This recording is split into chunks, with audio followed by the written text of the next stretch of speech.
Atong una murag medyo dili pa to siya moabot ha ana no sa kilid karon naa na gyud miabot na gyud siya. Mas milapas og daghan kaayong truso nga mibundol sa haligi sa ato ang mas daghan ang kuan truso ang mibundol sa ato ang haligi sa ato ang tulay mismo. So mao ni atong gikahadlukan no kay og masubrahan mulapas na gid ni siya sa tulay, gamay na lang gyud kulang sa iyang salog nga area, mao na gid ni siya.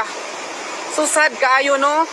Hi to Zaina Romaya, thank you so much for watching. Please share sa ato ang live kaya aron daghan maka-aware sa ato ang sitwasyon diri sa ato ang Layawan River diri sa Oroqueta City. Grabe gyud kayo ang sitwasyon for now. Unlike atong miaging gabi kay medyo hinay pa gyud to siya, dili pa ingon ani ka kusog, karon mas kusog na gyud siya. So mas alarming na gyud kaayo.